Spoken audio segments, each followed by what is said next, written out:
Koach, Shabbat Shalom. Aren't they wonderful? Okay, nothing personal, but that sounded like a golf clap. Okay, aren't they wonderful?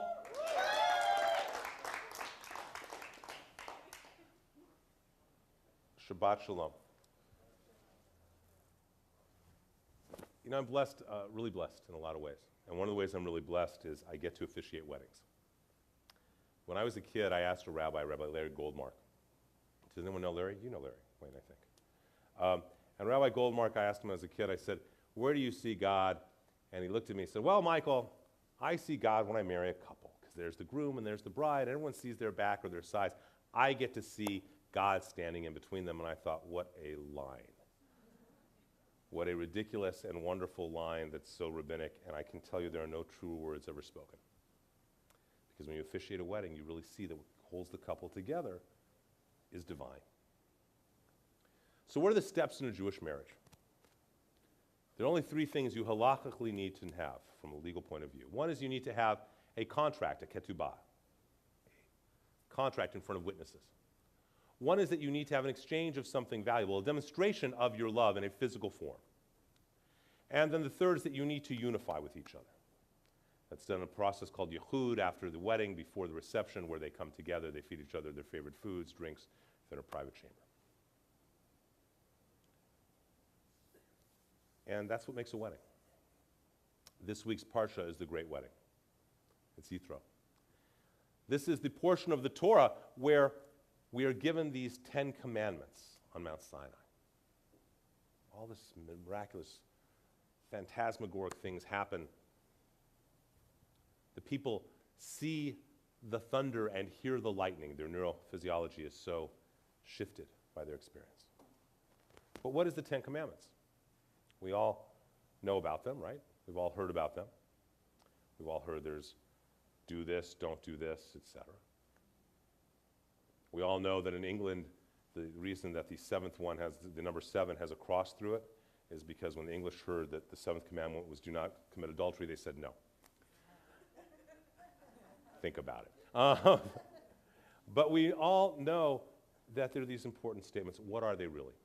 And they are ketubah. They are written in a contractual language. The first part is just like when you meet a relationship, when you meet a new person, the person who's going to become your husband or your wife. What do? You see them across the room. You look at them with deep eyes, like I'm looking at Ed. You say, they're interesting to you, so you come over and you say, hi, my name is so-and-so, and I do such and such, right? Isn't that how you kind of introduce yourself? Well, what does God say at the beginning of the 10 Commandments in this week's Parsha? I am God. I am the Yud Kei Vav Kei. I'm the Lord your God. What did I do? I took you out of Egypt. Okay? Sounds like first lines of a contract, doesn't it? And then the next line, which says, is always mistranslated. It says, you shall have no other gods before me. That's not what it says at all. I'm sorry. I hate to disappoint everyone. That's not what it says. What it literally says is, you shall have no other gods, al panaim, on your faces. On your punim, your face. See, if Ed is, let's pick someone else, because that's just going to get too uncomfortable. If Ed and Sue, if Ed and Ronnie, if Ed and Ronnie are happy, where do you see their happiness in their relationship? On their face, right? Doesn't matter if they're across the room, you can see it on their face. On the other hand, if they're unhappy, where do you see it? On their face. If a woman walks into the room and Ed's next to Ronnie and Ed goes, you see it here, right? You then see it as he goes, ow, when she hits him. So the idea is that our face shows a lot, and that's what God is saying. Don't have anyone else. Be faithful with me. Be in a relationship with me. And it goes on, the parameters of the relationship. You do this, you don't do this, etc. So that's really one of the steps of marriage, isn't it? And our sages call this gift of love, which we spoke about earlier, that God demonstrates God's love to us first. This gift of love, the wedding contract, the ketubah between God and Israel. In a wedding, we have to have the exchange of something valuable, something in the physical world. This parasha is always read around a holiday that we just celebrated, Tu B'Shvat, which is a celebration of nature. In Masechta Rosh Hashanah, on the Talmudic tractate on Rosh Hashanah, the real source about how do you do and what do you do on Rosh Hashanah, the very first line says there are 4 New Years. And one of them is the New Year of the trees, Tu B'Shvat.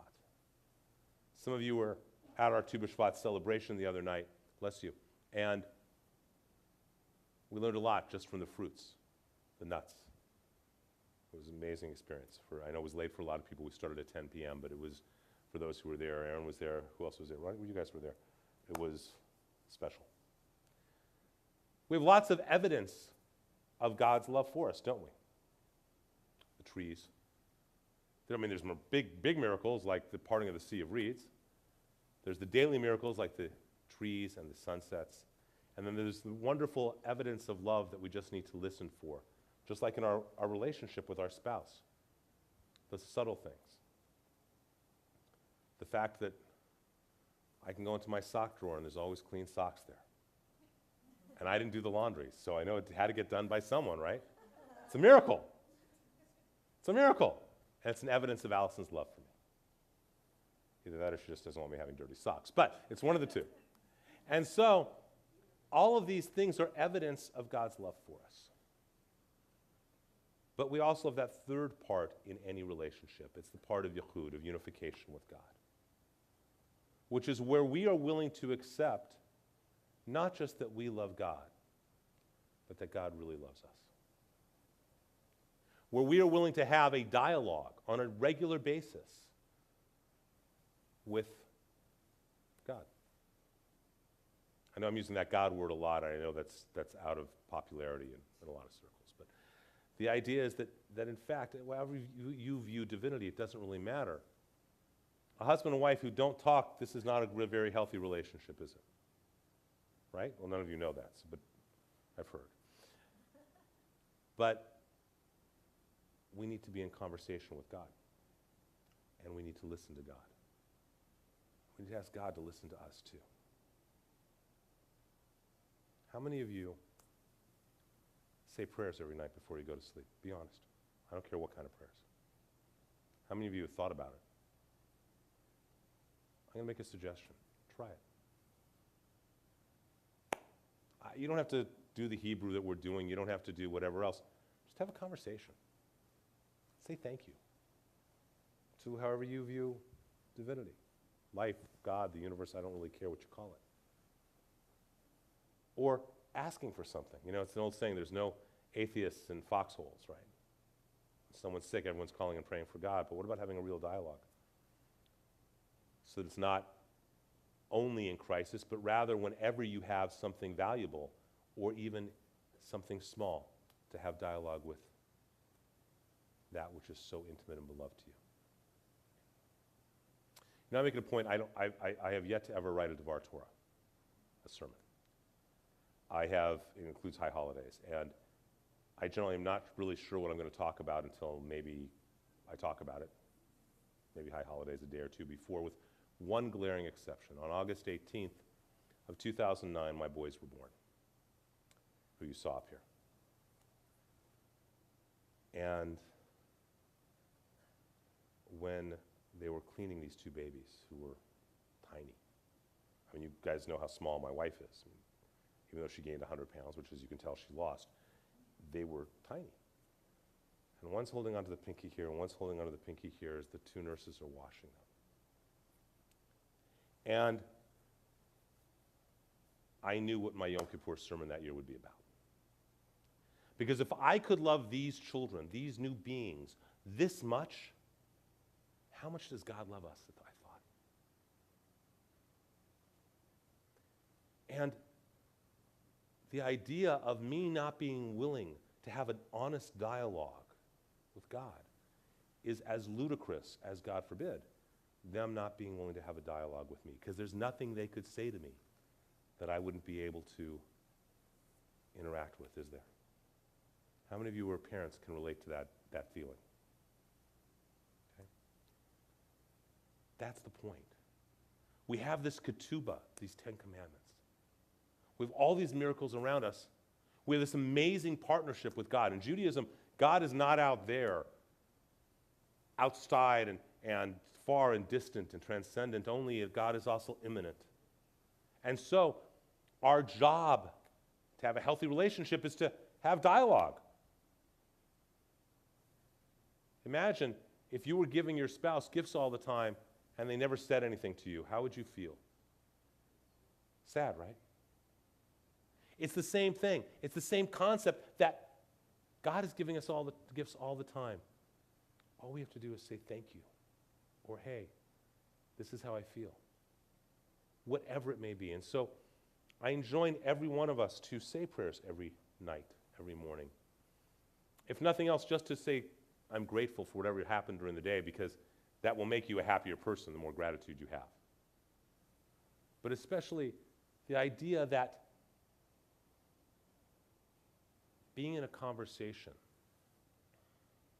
with God, being in a dialogue, listening, speaking, even if it's only in your heart, it makes you happier. Just like when you speak with your spouse, it makes you feel more full, doesn't it? And so I really suggest and really ask everyone, as part of this Torah portion, take 3 months. Take 3 months out of your life. What do you got to lose? And every day, take a couple minutes just to have a conversation. I don't care if it's with God as you see God in some big white beard and a big chair, or a tree. I don't really care. But something that is divine. Something that reminds you that there's more than just ourselves. When we do that, we become messengers. Because that light shines from us, doesn't it? A happy couple, you can see it on their face, and someone who is happy in their relationship with life, you can also see on their face. And that is truly a messenger. In Hebrew, the word for messenger is the same as the word for angel. We are all angels. My prayer for all of us is that we choose to be in a full relationship, to open our hearts, our minds, our voices, our bodies, our spirits, in order to be able to truly be in relationship with God in every single way. May we all be in that kind of relationship and appreciate the ketubah that we find in this Torah portion. Amen. Cantor, could you add something to that about love?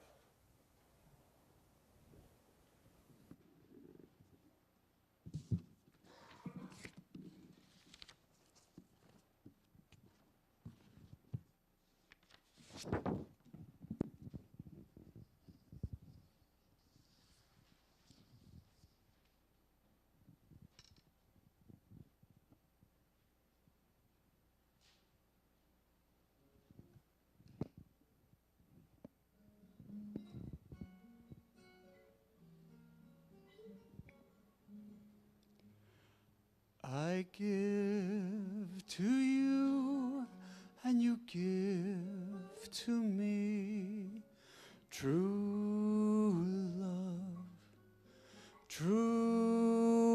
love. So on and on it will always be true love.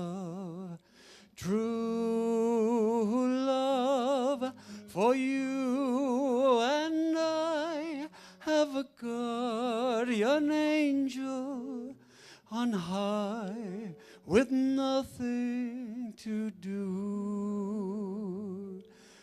but to give to you as you give to me. Love forever true. Love forever true. For you and I have a guardian angel on high with nothing to do but to give to you as you give to me. Love